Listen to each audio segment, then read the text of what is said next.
In 2021, a vision and strategy was presented for the Church of England, which included within it the aspiration to start 10,000 new worshipping communities within what was called a mixed ecology of church. And in this conversation, what we want to do is to explore that language of mixed ecology, both the challenges that come from trying to do different forms of church and mission together, and also the opportunities that mixed ecology promises.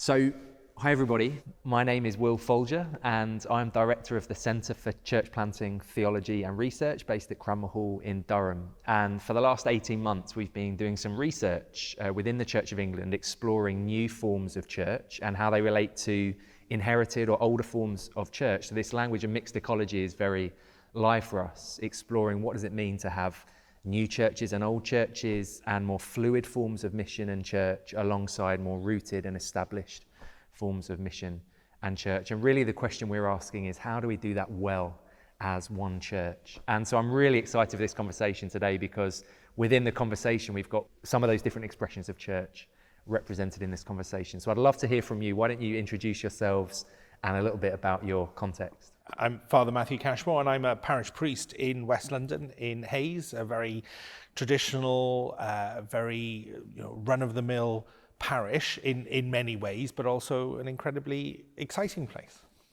My name's Linda Maslin. I lead Fountains Church, Bradford. That's a resource church, and we've now become a network of churches. And I'm Phil Hoyle, Pioneer Enabler at the Gregory Centre for Church Multiplication, and also I'm an ordained pioneer priest in the church. My first question is to ask, that language of mixed ecology, how have you responded to that language of mixed ecology? I think it's definitely changed things for us. We were originally planted as a resource church in the city centre, and then as we've really thought about the whole idea of mixed ecology, we've restructured and rethought about the way in which we respond to the environment that's around and about us. So we've kind of ended up in that place where we've got some worshipping communities that we've planted that are really different. So one that's a kind of worship community that's developed out of the work that we do with the marginalised community, one that's developed out of wrestling, and then we've got two network churches which are where we've begun to work with ordinary parish churches, looking at what their context is and thinking about how do we respond missionally to those churches. I think that's a really important point, isn't it? Because I think we often think of parishes, we often think of churches as being in one particular mould. So this might be an Anglo-Catholic parish, or this might be an evangelical parish, or whatever flavour, or this might be a wrestling parish, or whatever it may be. But I think the reality is that you can't really just be that one thing anymore.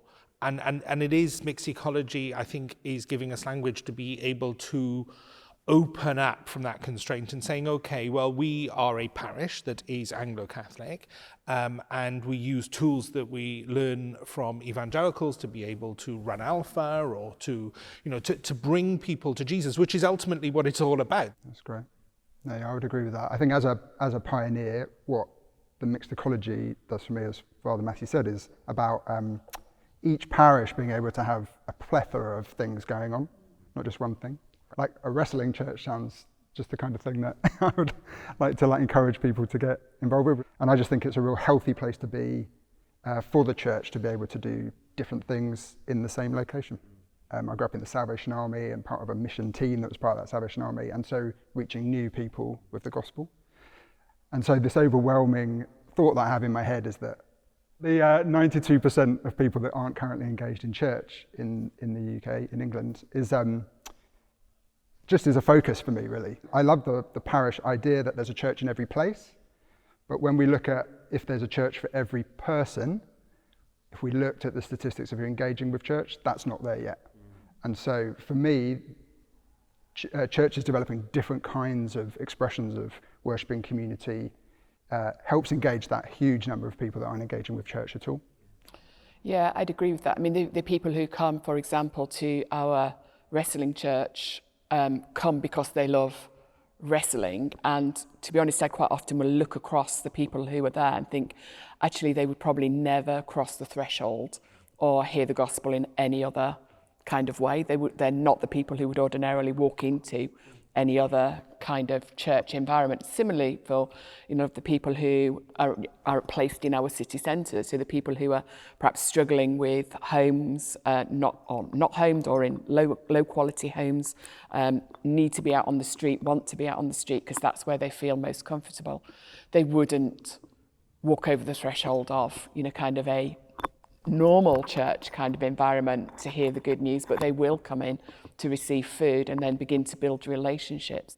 I think that word threshold is really important because we always think of threshold in terms of buildings, but there are so many other thresholds that people need to cross in order to discover the good news. There's the threshold of language. So even using the word Jesus, even talking about church to somebody who doesn't have that language, that's a really big threshold. And it doesn't matter what that threshold is, and this is what mixed ecology can help us do, is wherever their particular threshold is, whatever it is that's stopping them coming forward, we can help people over that threshold to have that conversation, because it's always the conversations that bring people to Jesus.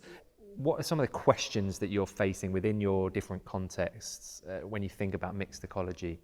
What maybe some of the issues that it's raising for you? I think the first challenge that comes to mind when we talk about mixed ecology actually harks back to what we used to call mixed ecology, which is mixed economy. And I think the interesting thing in the church at the minute is about where are resources put, and are there any resources for anything? I mean, we've all said we think lots of different things should be done, but all of those things take some form of resource. And so we need to think about where that resource is put and how that resource is best used to do that. See, I'm sorry, I'm going to come straight to there because I disagree. I don't think it is about the resources, but I think that's where we end up thinking and talking and concentrating, which is another one of those things that we end up in the church. Well, it doesn't matter where you are and who you are and what kind of church person you are. It's I want to do something, now how do I get the resources?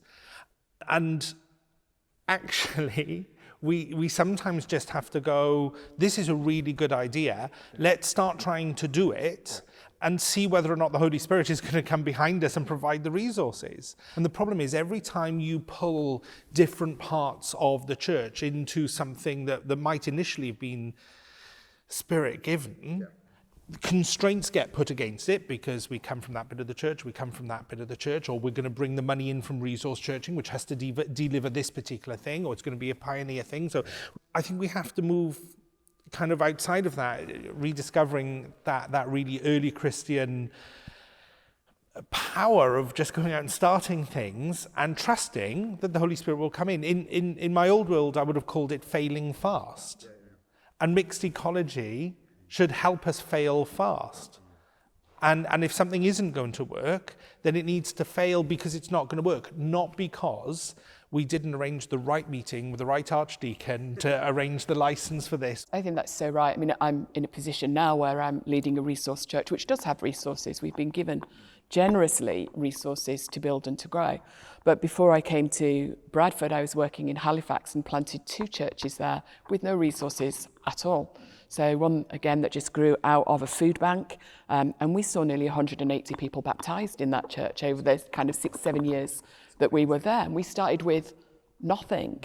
But actually, through the work we did, we started to get funding and support from the local council and from other places that enabled us to grow. And actually, we saw a real move of God amongst that community. The second one was, it just fell out of a very small church that I was doing as part of my curacy.